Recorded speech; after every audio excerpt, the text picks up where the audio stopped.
ప్రియులారా, మరి ఈ సాయంకాలం నేను క్లుప్తంగా మాట్లాడబోతున్నాను. ఎందుకంటే 9:15 అవుతుంది. 10:15 వరకు చెప్పాలా? నిద్రొస్తుందా? సరే, ఎంతో తొందరగా వీలైతే అంతవరకు. కానీ ఈ రాత్రి నీ జీవితం మార్చబడాలి, ఆశీర్వాదకరంగా మార్చబడాలి. The title of my message for this evening is నీ కథ ఇంకా ముగియలేదు. అమ్మా, ఆయన త్వరగా వచ్చుచున్నాడు. ఎవరైనా ఇంటికి వస్తే ఏం చేస్తాం మనం? ఎవరు త్వరగా మనకి వచ్చి చెప్తుంది. అమ్మ ఎవరు వస్తున్నారంటారా, పాస్టర్ గారు వస్తున్నారంటే ఏం చేస్తాం? రాని ఆయన వస్తే వస్తాడులే అని అంటావా? ఏం చేస్తావు? మొత్తం ఇల్లంతా సదిరేసి దుప్పట్లని తీసి మూటగట్టి బట్టలని తీసి పక్కన పెట్టి ధనాధన ఇల్లు ఊకేసి మనం ముఖం తయారై ఇంత పౌడర్ వేసుకొని తల దూకొని నిలబడతాం. ఎందుకు? పాస్టర్ గారు వస్తున్నారు కదమ్మా. ఒక వ్యక్తి వస్తేనే అంత సిద్ధపాటైతే దేవుడు వస్తున్నాడమ్మా. దేవుడు త్వరగా రాబోతున్నాడు, బహు త్వరగా రాబోతున్నాడు. నీవు నేను మనకివ్వబడినటువంటి బాధ్యతను ముగించడానికి అవకాశం ఉంది. గొందిలో ప్రాణం ఉండగానే, ఆ ప్రాణం ఉండగానే ఆ అద్భుతమైనటువంటి అవకాశాలను నెరవేర్చడానికి 2026 సంవత్సరంలో ఈ ఉజ్జీవ కూడికలను దేవుడు మనకు ఒసగాడు. ఎందుకో తెలుసా? కాలక్షేపానికి కాదు, కాల వ్యాపనకు కాదు, కానీ పరిపూర్ణమైన సంపూర్ణమైన ఆయన సంకల్పాన్ని మీ జీవితాలలో నెరవేర్చడానికి దేవుడు ఆశపడుతున్నాడు. దేవుని బిడ్డ, ఈరోజు సంఘానికి ఇచ్చిన వాగ్దానం ఏంటో తెలుసా? ఈ సంఘానికి ఎవరి జ్ఞాపకం లేదా? జకరియా గ్రంథము 9వ అధ్యాయం 12వ వచనం చదవండి అమ్మా. నేను ఇప్పుడే క్యాలెండర్లో చూశాను వస్తుండే. 7-4 బ్లెస్సింగ్. నిరీక్షణ గలవారలారా, హల్లెలూయా, మీ కోటను మరలా ప్రవేశించుడి, రెండంతలుగా మేలు నీకు చేసేదనని నేడు నేను మీకు తెలియజేయుచున్నాను. ఎవరు? దేవుడు. హల్లెలూయా. దేవుని బిడ్డ, మరి నమ్మిన వారి జీవితాలలో ఇది కలుగును గాక. సరే, మరి ప్రియులారా, దేవుని వాక్యం మనకి ఎంత అర్థమైతే దేవునితో సహవాసం అంత అందంగా ఉంటుంది కదా. కొన్నిసార్లు పాడుతా తీయగా కార్యక్రమంలో చాలా చక్కగా పాడతారు పిల్లలు. బాలసుబ్రహ్మణ్యం అంటాడంటే నవ్వుతాడు. నవ్వి, అక్కడ సంగతిలో తేడా వచ్చింది, అక్కడ నోట్ ప్రాపర్గా ల్యాండ్ కాలేదు, అక్కడ పాట సరిగా వినిపించలేదు, ఉచ్చారణ సరిగా లేదు. మనకు అనిపిస్తుంది అబ్బా ఏం వాడిండన్నా. కానీ ఆ మ్యూజిషియన్స్ కు, అక్కడ ఉన్నటువంటి విద్వాంసులకు విషయము అర్థమవుతుంది. దేవుని బిడ్డ, ఈరోజు దేవుని వాక్యము నీకు అర్థం కావాలంటే, దేవుని వాక్యాన్ని నువ్వు ఆనందించాలంటే, దివారాత్రము దానిలో నువ్వు జీవించాలే. దానిలో ఉన్న ప్రతి ఆశీర్వాదానికి వారసునిగా పిలువబడినటువంటి నీ జీవితంలో ఆశీర్వాదాలు నీవు పొందుకోవాలంటే ఆ వాక్యము నీకు అర్థం కావాలి. ఆ వాక్యం నీకు అర్థమైన రోజు అది ఎంత ఆనందాన్ని, ఆదరణను, ఆశీర్వాదాన్ని, అంతులేనటువంటి మరి సంతోషాన్ని నీ జీవితంలో ఇస్తుందో అది నీకు అర్థమవుతుంది. సరే, వాక్యంలోనికి నేను వెళ్ళక ముందు బైబిల్ గ్రంథములో 66 పుస్తకాలు గ్రంథాన్ని దాదాపుగా పండితులు, వేద పండితులు ఏమంటారంటే స్మాల్ బైబిల్ అంటారు. ఎందుకు స్మాల్ బైబిల్ అంటారంటే అందులో 66 అధ్యాయాలు ఉంటాయి, ఇందులో 66 పుస్తకాలు ఉంటాయి. మొదటి 39 అధ్యాయాల్లో, అంటే పాత నిబంధనలో ఉన్నటువంటి 39 పుస్తకాలలో రాయబడినటువంటి సారము, అంటే పాపాన్ని ఖండించటము, ప్రవక్తల ద్వారా చెప్పబడినటువంటి మాటలు, ధర్మశాస్త్రము, దేవుని తీర్పుల గురించి రాయబడినటువంటి 36 అధ్యాయాల్లో ఉన్నటువంటి సారాంశం కూడా అదే. మిగిలినటువంటి మరి 27 అధ్యాయాల్లో, అంటే యెషయా గ్రంథము 2వ భాగంలో ఉన్నటువంటి 27 అధ్యాయాలలో దేవుని యొక్క కృప, దేవుని యొక్క కనికరము, దేవుని యొక్క రెండవ రాకడ, దేవుని యొక్క వాగ్దానపు నెరవేర్పు, 1000 ఏళ్ల పరిపాలన గురించి అందులో మనం చూస్తున్నాం. అందుకే మరి ఈ యెషయా గ్రంథాన్ని స్మాల్ బైబిల్ గా కూడా భక్తులు అభివర్ణిస్తుంటారు. మరి ఇది ఒక నిరీక్షణ గ్రంథంగా, ద్వితీయ భాగాన్ని నిరీక్షణ గ్రంథముగా, ఆదరణ గ్రంథంగా, అద్భుతమైనటువంటి గ్రంథంగా కూడా భక్తులు అభివర్ణిస్తుంటారు. ప్రియులారా, మరి ఈ రోజు దేవుడు అతి త్వరగా రాబోతున్నాడు, బహు త్వరగా రాబోతున్నాడు. ఆయన మనకు ఇచ్చినటువంటి పనిని మనము పూర్తి చేయాలి. ప్రపంచ దేశాల్లో, భారతదేశం తప్ప కొన్ని దేశాల్లో అభివృద్ధి చెందిన దేశాల్లో పని ప్రారంభమైన తర్వాత అది ఏ రోజు ఎండ్ అవుతుందో కూడా కాంట్రాక్ట్ లో చెప్పాలి వారు, కాంట్రాక్టర్. ఆ డేట్ కూడా డిస్ప్లే చేస్తారు. పని ప్రారంభమైనప్పుడు డిస్ప్లే చేస్తారు, పలానా రోజు ఈ కార్యక్రమం ముగుస్తుంది. దానికన్నా ముందు ముగిస్తే దానికి వాళ్ళకు బోనస్ పాయింట్స్ ఉంటాయి, వాళ్ళకు మరి ఆ, పారితోషికాలు కూడా ఉంటాయి. కానీ మరి మన దేశంలో అలాంటిది ఏం చెప్తారు కానీ ఎప్పుడు ఏం చేయడం, అది ఒక విచిత్రమైన పరిస్థితి. సరే, మరి దేవుడు తన యొక్క రెండవ రాకడ ఎప్పుడు అన్నది చెప్పలేదండి. మన దేశంలో పరిస్థితి లెక్క ఎప్పుడు అయిపోతుందో ఎవరికి తెలుస్తుంది. అలా అలా దేవుని రాకడ కూడా ఎప్పుడొస్తుందో దేవుడు ముందుగానే గ్రంథస్థం చేయలేదు. కానీ రాకడకు ముందు కొన్ని పరిస్థితులు ఉంటాయి. ఆ పరిస్థితులను గమనిస్తూ దేవుని రాకడ అతి సమీపంగా ఉన్నది అన్న విషయాన్ని గుర్తించి మనం ముందుకు వెళ్ళాలి. 2025వ సంవత్సరంలోనికి మనం ప్రవేశించాం. 2025వ సంవత్సరం ఇది ఎలా గడిచిందో నాకు తెలియదమ్మా.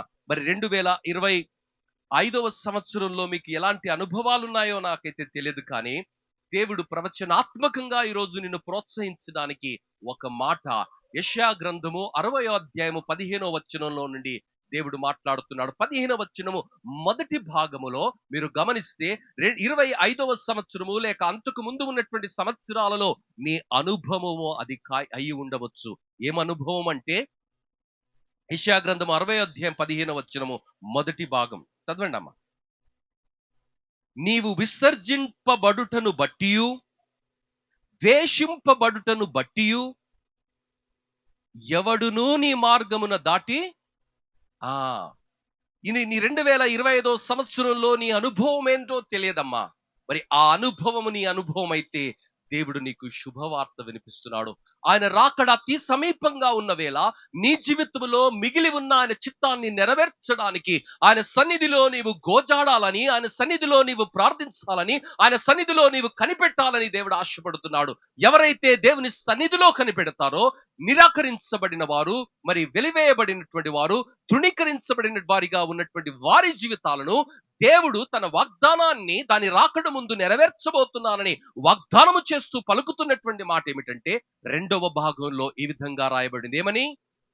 నిన్ను శాశ్వత శోభాతిశయముగాను బహుతరములకు సంతోష కారణముగాను మార్చెదనని ఆయన మాట్లాడుతున్నాడు. ఈ రోజు తిరోగమన వాగ్దానాన్ని ఆయన నీకు చేస్తున్నాడు. 2026వ సంవత్సరంలో నీవు ఆశీర్వాదకరంగా, శాశ్వత శోభాతిశయముగా, బహుతరములకు సంతోష కారణముగా నిన్ను మార్చాలన్నది దేవుని యొక్క ఆలోచన ఉన్నది.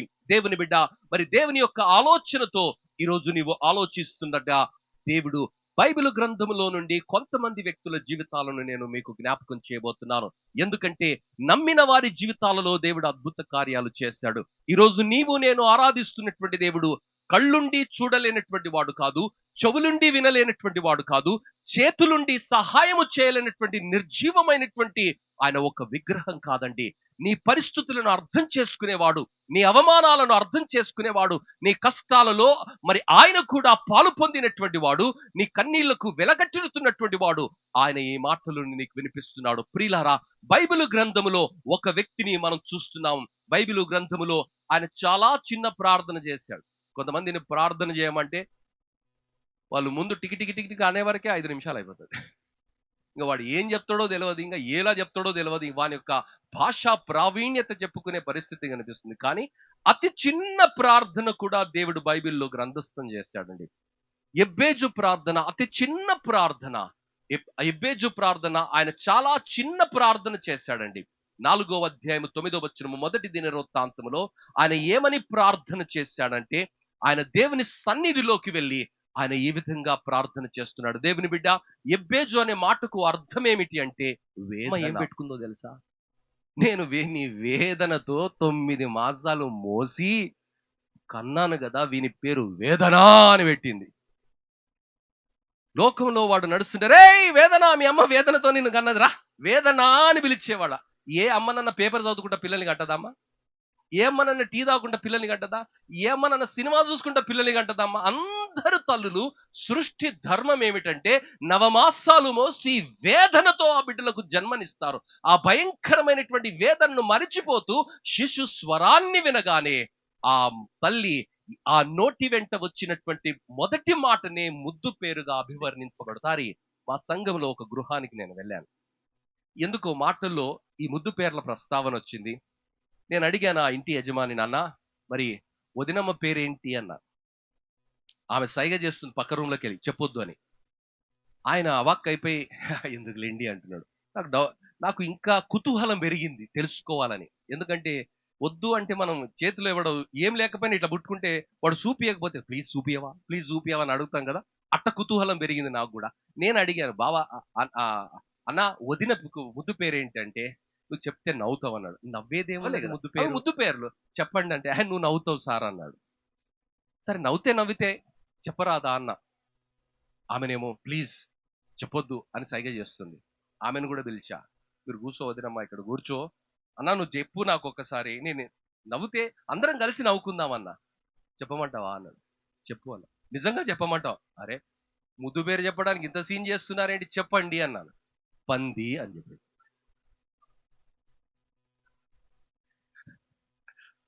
ప్రియులారా, వాళ్ళ అమ్మకి ఏమనిపించిందేమో, పంది అన్నది. వాళ్ళ ఇంట్లో అందరూ ఆమెను పంది అని పిలుస్తారు. అరే నేను అవాక్కైపోయా. తర్వాత వాళ్ళ పెద్దన్న వచ్చి, ఏ పంది ఇక్కడున్నావు అంటుంది. ఆ ముద్దు పేరు అది. ప్రియులారా, అలాంటి ముద్దు పేర్లు పెట్టుకుంటారు, కానీ ఈ తల్లి వేదన అని పెట్టింది.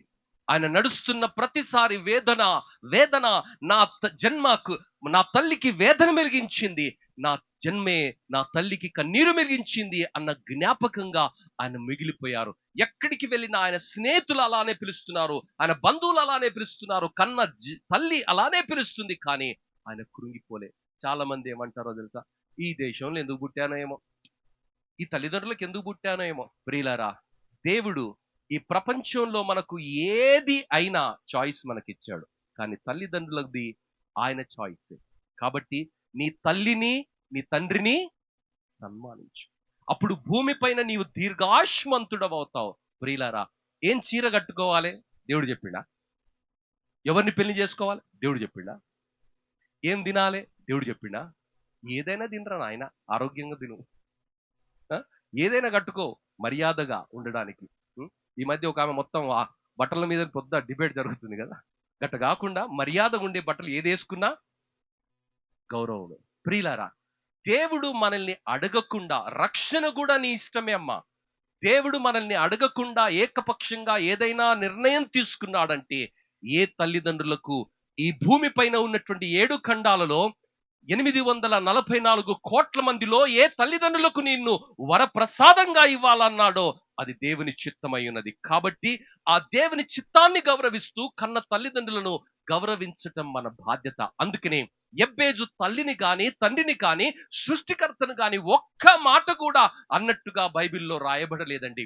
ఆయనను అందరూ వేదన అని పిలుస్తున్నా, ఆయనను అందరూ హేలి చేస్తూ గేలి చేస్తూ ఆయనను అపహసిస్తూ, ఓయ్ వేదన ఇలా రా, ఓయ్ వేదన ఇలా రా అని పిలుస్తున్నా, ఆయన వేదన పడలేదు, కన్నీరు కార్చలేదు, కానీ దేవుని సన్నిధిలోనికి వెళ్ళి ఆయన ప్రార్థన చేశాడు. ఏమని ప్రార్థన చేశాడు దేవుని సన్నిధిలో?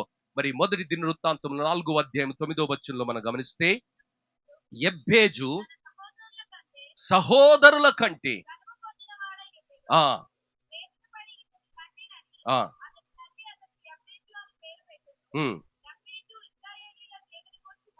ఇశ్రాయేలీయుల దేవుని గూర్చి మొరపెట్టాడమ్మా. దేవునికి మొరపెట్టినట్టు కాదు, దేవునితో మొరపెట్టినట్టు కాదు, దేవుని గూర్చి మొరపెట్టాడు. మనం ఒక పాట పాడతాం కదా, యెహోవాను గూర్చి ఉత్సాహగానము.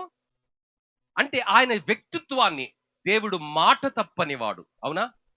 దేవుడు కృపామయుడు, దేవుడు కరుణామయుడు, దేవుడు దయామయుడు, నీ కన్నీళ్లను తుడిచే దేవుడు, నీ స్థితిగతులను మార్చే దేవుడు, నీ జీవితాన్ని అద్భుతాలతో నింపే దేవుడు. నమ్ముతున్నావా? ఎప్పుడైతే నీకు అది అర్థమవుతుందో, ఆ దేవుని గూర్చి ఎరిగినటువంటి వాడు, దేవుని యొక్క మారని వ్యక్తిత్వాన్ని ఎరిగినటువంటి వాడు, ఉన్నవాడును అనువాడును మాట తప్పని వాడును మార్పు చెందని వాడునైనటువంటి ఆ దేవుని సన్నిధిలోనికి వెళ్ళి ఆయన ఈ 4 ముక్కల ప్రార్థన చేశాడమ్మా. కొంతమందిని ప్రార్థన చేయమంటే ఆదికాండం నుండి ప్రకటన వరకు ప్రార్థన చేస్తారు.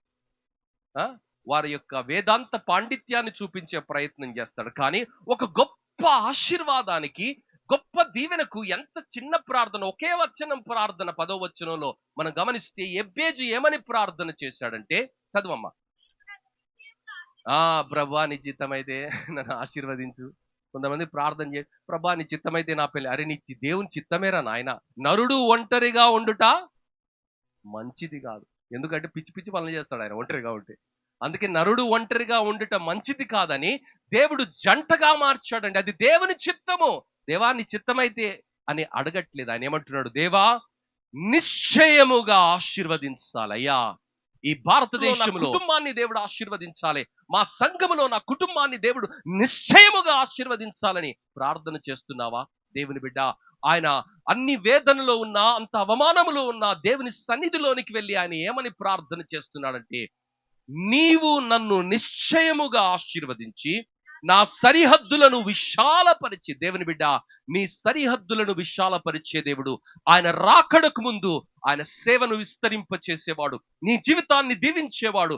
రాకడకు ముందు నిన్ను అనేకులకు దీవెనకరంగా, శాశ్వతమైనటువంటి శోభాతిశయముగా, అనేక తరములకు ఆనంద కీర్తనగా నీ జీవితాన్ని మార్చడానికి ఇష్టపడుతున్నటువంటి దేవుడు, నిన్ను విశాలపరచాలని ఆశపడుతున్నటువంటి దేవుడు. నీ నోటి వెంట పరిస్థితులను బట్టి, అవమానాలను బట్టి, కష్టాలను బట్టి, సవాళ్ళను బట్టి ప్రార్థన చేస్తూ ఆ సవాళ్ళను తొలగించమని వేడుకోవటం కాదు, కానీ ఆ సవాళ్ళలోనే నిన్ను ఆశీర్వదించాలని, ఆ పరిస్థితులలోనే దేవుడు నిన్ను విస్తరింప చేయాలని, నీ జీవితాన్ని అనేకులకు దీవెనకరంగా మార్చాలని, పరిస్థితులకు అతీతంగా మాట తప్పని దేవుడు, మార్పు చెందని దేవుడు నీ జీవితాన్ని మార్చగలడని నమ్మి ఎవరైతే ప్రార్థన చేస్తారో వారి జీవితాలను ఆశీర్వదిస్తాడు. దేవుని సన్నిధిలోనికి వెళ్ళి అందరూ ఆయనను వేదన అని పిలుస్తున్నా, అపహాస్యం చేస్తున్నా, ఆ తల్లి ఆయనకు మరి ఒక అపహాస్యంగా పేరు పెట్టినా వాటన్నిటిని బట్టి ఆయన కృంగలేదు. కానీ దేవుని సన్నిధిలోనికి వెళ్ళి, అయ్యా నన్ను నిశ్చయముగా నీవు నన్ను ఆశీర్వదించు, నా పరిధులను, నా సరిహద్దులను విశాలపరచుమని ప్రార్థన చేశాడు. నీ చెయ్యి నాకు తోడుగా ఉండ దయచేసి, నాకు కీడు. దేవుని బిడ్డ దానిలో నుండి తప్పించుము అని ప్రార్థన చేశాడు. ఇది నా జీవితంలో జరుగును గాక అని నమ్మాడు. ఇది నా జీవితంలో దేవుడు చేస్తాడు అని నమ్మాడు. నీ జీవితంలో నీవు నమ్ముతున్నావా దేవుని బిడ్డ? ఆయన పరిస్థితుల వైపు ఆయన చూడలేదు, కానీ దేవుని యొక్క నమ్మకత్వం వైపు ఆయన చూశాడు. మాట తప్పని ఆయన నైజం వైపు చూశాడు. తప్పకుండా దేవుడు నెరవేరుస్తాడని ఆయన నమ్మాడు. దేవుడు రక్షకుడైనటువంటి దేవుడు, నీ కొరకు రాబోతున్నటువంటి దేవుడు, నీకు నాకు ఇచ్చినటువంటి ఆయుష్కాలంలో ఈ లోకములో మనల్ని ఆశీర్వాదానికి వారసులుగా పిలిచినటువంటి దేవుడు, ఆశీర్వదిస్తానని వాగ్దానం చేసిన దేవుడు. మరి ఆశీర్వాదానికి వారసులుగా పిలువడినటువంటి నీవు, ఆశీర్వాదాన్ని ఇస్తానని వాగ్దానం చేసినటువంటి దేవుని నమ్మి ఎన్నిసార్లు నీ తల మీద నీవు చేయి ఉంచుకొని యేసు నన్ను ఆశీర్వదించమని అడుగుతున్నావు? బండి కొంటే పాస్టర్ గారు బండి కొన్నా ప్రార్థన చేయి. కీబోర్డు కొంటే పాస్టర్ గారు ప్రార్థన చేయని కీబోర్డు మీద పెడుతున్నాం చేయి. కారు కొంటే కారు మీద చేతి నుంచి ప్రార్థన చేయించుకుంటున్నావు, కానీ అయ్యా నన్ను ఆశీర్వదించు ప్రభు అని నీ తల మీద నీ చెయ్యి ఉంచి దేవుని సన్నిధిలో అడుగుతున్నావా? దేవుని బిడ్డ ఈ సాయంకాలము 2026 సంవత్సరంలో నీవు ఆశీర్వదించబడాలంటే, నీ జీవితము ఉన్న స్థితిలో నుండి విశాల దృక్పథముతో దేవుడు నిన్ను ఆశీర్వదించాలి అంటే, దేవుని సన్నిధిలోనికి వెళ్ళి, ఎబ్బేజు ఆయన ఉన్నటువంటి పరిస్థితుల వైపు చూడలేదు, కానీ ప్రభు వైపు చూసి ఆయన చేసిన ప్రార్థనను ఆలకించినటువంటి దేవుడు అద్భుతంగా ఆయన జీవితాన్ని ఆశీర్వాదకరంగా మార్చాడు. దేవుని సన్నిధిలోనికి వెళ్ళి ఆయన ఆ పరిస్థితులను బట్టి కంప్లైంట్ చేయటం లేదు. చాలా మంది షికాయితులు చేస్తుంటారండి. చాలా మంది, అయ్యా నాకు ఈ కష్టం వచ్చింది, అయ్యా నాకు ఆ కష్టం వచ్చింది, కష్టాల గురించే మాట్లాడతారు, కానీ కష్టాలను తీర్చే ప్రభువు ఉన్నాడని, మాట తప్పని వాడని, అద్భుతాలు జరిగించేవాడని, అరచేతుల్లో ఆయన నీ రూపాన్ని చెక్కుకున్నాడని నమ్ముతున్నావా దేవుని బిడ్డ? ఒక పచ్చబొట్టు పొరుచుకుంటేనే ఎంతో నొప్పి, కానీ దేవుడు నీ రూపాన్ని ఆయన చేతిపైన చెక్కుకున్నాడమ్మా. నిన్ను మరచిపోవటం అసంభవము. ఆ దేవుని సన్నిధిలోనికి వెళ్ళి, యేసు నన్ను ఆశీర్వదించయ్యా, నా కుటుంబాన్ని ఆశీర్వదించయ్యా, నా బిడ్డల్ని ఆశీర్వదించయ్యా, నా వ్యాపారాన్ని దీవించయ్యా, నా యొక్క వ్యవసాయాన్ని దీవించయ్యా, నేను చేస్తున్న ప్రతి ప్రయత్నాన్ని నీరు కట్టి ఫలింప చేయమని దేవుని సన్నిధిలో నీవు ప్రార్థన చేస్తున్నావా? ఎవరైతే ప్రార్థన చేస్తారో వారి జీవితాలలో దేవుడు అద్భుతాలను జరిగిస్తాడు. దేవుని బిడ్డ అనేకుల జీవితాలలో మనము బైబిల్ గ్రంథములో గమనిస్తే, వారు ప్రార్థన చేశారు, ప్రార్థనకు ప్రతిఫలంగా ఆశీర్వాదాన్ని, ఎచ్చుదలను వారు పొందుకున్నారు. దేవుని వాక్యము సెలవిస్తున్నది, యెషయా గ్రంథము 60:15 నిన్ను శాశ్వతమైన శోభాతిశయముగా మారుస్తాను, అనేక తరములకు నిన్ను దీవెనకరంగా మారుస్తాను, నీ పరిస్థితిని శాశ్వతంగా మారుస్తానని, బహుతరములకు సంతోషకరముగా మారుస్తానని దేవుడు వాగ్దానం చేస్తున్నాడు. అమ్మా, ఈరోజు నీవు ఉంటున్నటువంటి పరిస్థితికి నీవు కారణం కాదు. నీ పరిస్థితికి నీవు కారణం కాదు. ఎబ్బేజు ఆ పరిస్థితిలో ఉండడానికి, ఎబ్బేజు ఆ పేరు పెట్టడానికి, ఎబ్బేజుకు ఆ పేరు పెట్టడానికి ఎబ్బేజు కారణం కాదమ్మా. ఎబ్బేజు ఆ వాస్తవాన్ని గ్రహించి దేవుని సన్నిధిలోనికి వెళ్ళి ఆయన ప్రార్థన చేస్తున్నాడు. నయమాను సేవకులు, మరి ఆ నయమాను కోపముతో ఊగిపోతున్నాడు, ఉక్రోషముతో ఊగిపోతున్నాడు. మా ఊర్లో నదులు లేవా? మా ఊర్లో పాస్టర్లు లేరా? మా ఊర్లో మందిరాలు లేవా? ఈయనేందో వచ్చి మాకు చెప్పడం అండి అని అనుకుంటున్నారా? మరి అక్కడ ఉన్నటువంటి నయమాను పరిస్థితి కూడా శతాధిపతిది అలాంటి పరిస్థితి. అలాంటి పరిస్థితిలో ఒక చిన్న సేవకుడు వచ్చి దీనమైనటువంటి అద్భుతమైన సలహా ఇచ్చాడు. ఆ సలహా ఏమిటంటే, ఆయన నిన్ను ఏమైనా వీర కార్యాలు చేయమంటే నువ్వు చేసి ఉండేవాడివి కదా, ఆయన నిన్నేం చేయమన్నాడయ్యా? యోర్దాను నదిలోనికి వెళ్ళి 7 మార్లు మునగమన్నాడు. ఇదే కష్టమైంది. బైబిల్ ఏం చెబుతుందో అది మనకి ఇష్టం లేదండి, మనం చేయాలి. వాడంటాడు, నేను 40 రోజులు తిననండి, బట్టలు మార్చుకొని ఉంటా, భార్య దగ్గర కూడా పోని. ఎవడు పోద్దన్నాడు రా నిన్ను చల్లగుండా? ఎవడు తినొద్దన్నాడు రా నిన్ను మాంసం? మొత్తం అన్ని తిప్పుకొని తిరుగుతా, ఏమన్నా చేయను. ఎందుకంటే నువ్వు చేయాలనుకుంటున్నావు, చేస్తున్నావు. కానీ బైబిల్ నిన్ను ఏం చేయమంటుందంటే, నమ్ముట నీ వలనైతే నమ్మువానికి సమస్తము. నమ్ముతున్నావా?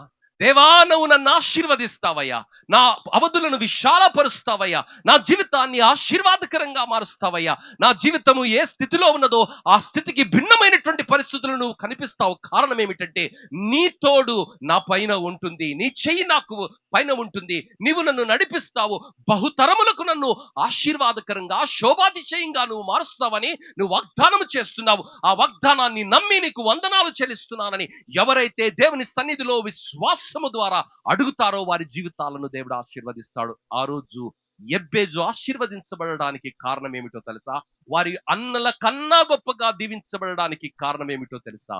దేవుని మాటను బట్టి, దేవుని యొక్క వ్యక్తిత్వాన్ని బట్టి, మార్పు చెందరి ఆయన నైజాన్ని బట్టి ఆయన ప్రార్థన చేశాడమ్మా.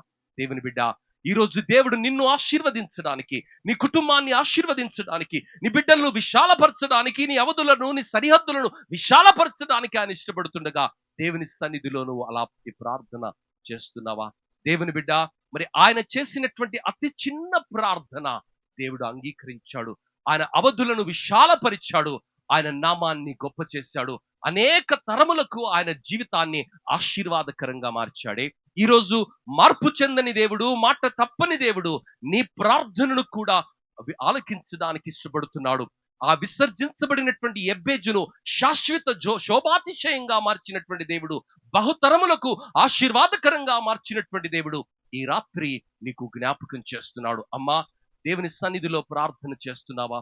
దేవుని సన్నిధిలో ప్రార్థన చేస్తున్నావా? 24 గంటలు ఇచ్చినటువంటి దేవునికి ఎంత సమయం నువ్వు ఇస్తున్నావు? సెల్ ఫోన్ లో ఎంత సమయాన్ని నువ్వు గడుపుతున్నావు? అందులో దశమభాగమన్నా దేవునికి ఇస్తున్నావా నువ్వు? దేవుని బిడ్డ, ఈరోజు దేవుడు నిన్ను ఆశీర్వదించేవాడు, నీ కొరకు గాయపరచబడిన వాడు, నీ కొరకు సిలువలో మరణించినటువంటి వాడు, నీ కొరకు శాపంగా మార్చబడిన వాడు, నిన్ను ప్రేమించి తన యొక్క అంతఃపురంలోనికి, అద్భుతమైన నిత్య రాజ్యంలోనికి నిన్ను తీసుకొని పోవడానికి తానే మరలా ఈ భూమిపైకి అతి త్వరగా రాబోతున్నాడని దేవుని వాక్యం సెలవిస్తున్నది. దానికి ముందు ఆయన బిడ్డగా ఈ లోకములో నీవు వర్ధిల్లాలని, ఈ లోకములో నీవు శాసించే స్థితిలో ఉండాలని, అనేకులకు సంతోషాన్ని పంచే బిడ్డగా ఉండాలని, అనేకులకు దీవెనకరమైనటువంటి బిడ్డగా నువ్వు ఉండాలని దేవుడు ఆశపడుతున్నాడు. లూకా సువార్త 1వ అధ్యాయంలో మనం గమనిస్తే, బాప్తిసం ఇచ్చి యోహాను గురించి రాయబడిన మాట ఏమిటంటే, ఆయన పుట్టినందుకు అనేకులు సంతోషించారు. దేవుని బిడ్డ, నిన్ను నన్ను సంతోషంగా మార్చడానికి ఇష్టపడుతున్న దేవుడు, నా చిరునామాను సంతోషంగా మార్చడానికి ఇష్టపడుతున్నటువంటి దేవుడు, మరి నిరాకరించబడినటువంటి స్థితిలో నుండి, వెలివేయబడినటువంటి స్థితిలో నుండి, అందరూ మనల్ని నీచంగా చూసిన స్థితిలో నుండి మనల్ని అందరూ గౌరవంగా చూసే స్థితిలోనికి మన స్థితిగతులను మార్చడానికి ఇష్టపడుతున్న దేవుడు, మన నోటి వెంట ఈ ప్రార్థనలు మనం సల్పాలని ఆయన ఆశపడుతున్నాడు. ఎబ్బేజుకు ఎవరూ నేర్పలేదండి. ఆయన ఉన్న పరిస్థితుల్లో ఎబ్బేజు దేవుని సన్నిధిలోనికి వెళ్ళి ఆయన ప్రార్థన చేశాడు. దేవుని సన్నిధిలోనికి వెళ్ళి ఆయన ప్రార్థన చేశాడు. ఆ ప్రార్థన ఆలకించబడింది. ప్రియులారా, మరి దేవుని సన్నిధిలోనికి వెళ్ళి నువ్వు ప్రార్థన చేస్తే నీ ప్రార్థనను ఆలకించే దేవుడు, నీ పరిస్థితులను మార్చే దేవుడు నిన్ను అనేక తరములకు దీవెనకరంగా, సంతోషంగా, శాశ్వత శోభాతిశయంగా మారుస్తానని వాగ్దానం చేస్తున్న ఆ దేవుని మాటల్ని నీవు నమ్ముతున్నావా? దేవుని బిడ్డ ఎబ్బేజు ఆ దేవునిని గూర్చి దేవుని సన్నిధిలో ప్రార్థన చేశాడు. సహోదరులందరికన్నా దేవుడు ఆయనను హెచ్చుగా హెచ్చించాడు. కారణం ఏమిటంటే ఆయన ప్రార్థన చేశాడు. దేవుని బిడ్డ, ఈరోజు నువ్వు హెచ్చించబడాలి, నీ కుటుంబం దీవించబడాలి అంటే దేవుని సన్నిధిలో నువ్వు ప్రార్థన నేర్చుకోవాలి. ఎవరైతే ప్రార్థన చేస్తారో, ఎవరైతే దేవుని సన్నిధిలో కనిపెడతారో వారి జీవితాలను దేవుడు ఆశీర్వదిస్తాడు.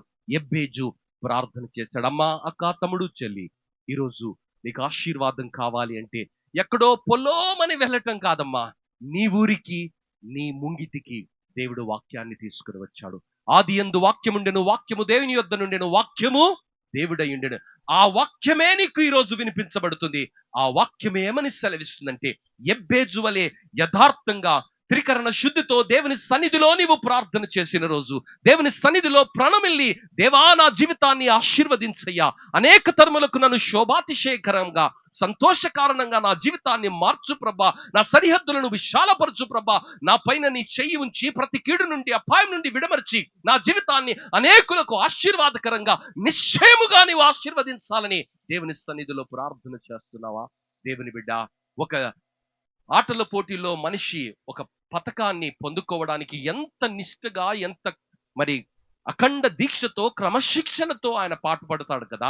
మరి ఈరోజు దేవుని ఆశీర్వాదాలను నీవు పొందుకోవాలంటే దేవుని సన్నిధిలోనికి వెళ్ళి ఆయన సన్నిధిలో నువ్వు ప్రార్థన చేయటం అన్నది నువ్వు నేర్చుకోవాలి. దేవుని బిడ్డ, ఆయన దేవుని సన్నిధిలో ప్రార్థన చేసిన కారణాన్ని బట్టి దేవుడు ఆయనను ఆశీర్వదించాడు.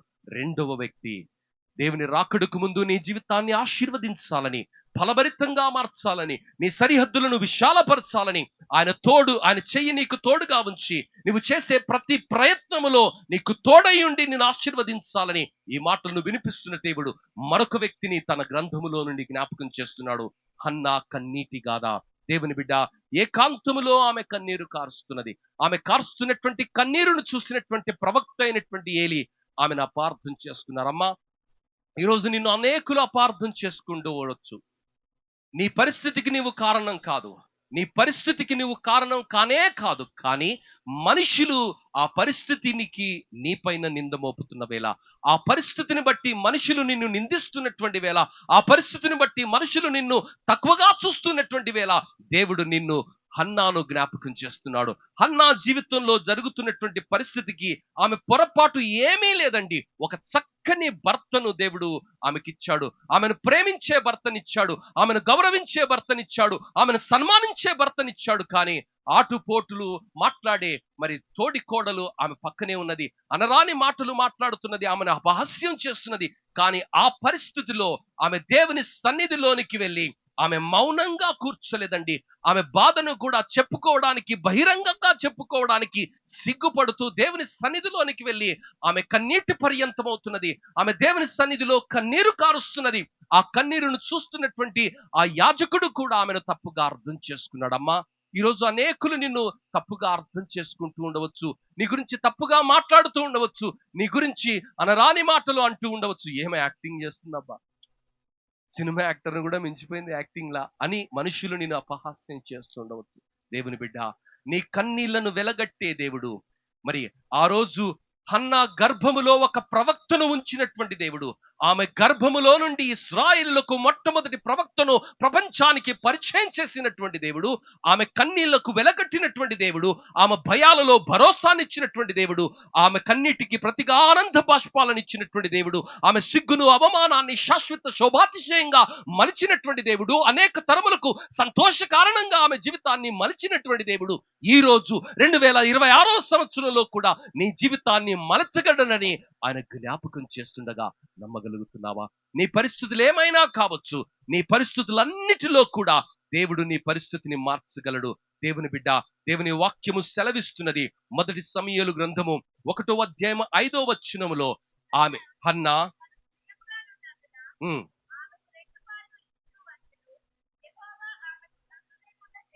భర్త ఆమెను 2 పాలుగా ప్రేమిస్తున్నాడండి. ఆమె కోరిందెల్లా భర్త ఇస్తున్నాడు. కానీ ఆమె ప్రమేయం లేకుండానే దేవుడే ఆమె జీవితంలో సంతు లేకుండా చేస్తాడు. దేవుని బిడ్డ, ఆమె పిల్లలు లేకుండా ఉండడానికి కారణం ఎవరు అంటే దేవుడే. యోబు జీవితంలో కష్టాలకు కారణము యోబు కాదమ్మా. యోబు జీవితంలో కన్నిటికి కారణం యోబు కాదమ్మా. యోబు జీవితంలో పిల్లలందరినీ కోల్పోవడానికి, ఆస్తిని కోల్పోవడానికి, ఆయన పెంచుకున్నటువంటి మాన్యాలన్నీ అగ్గిపాలు కావడానికి యోబు కారణం కాదమ్మా. యోబు జీవితంలో జరుగుతున్న ప్రతి సంభవానికి దేవుడే కారణమై ఉన్నాడు.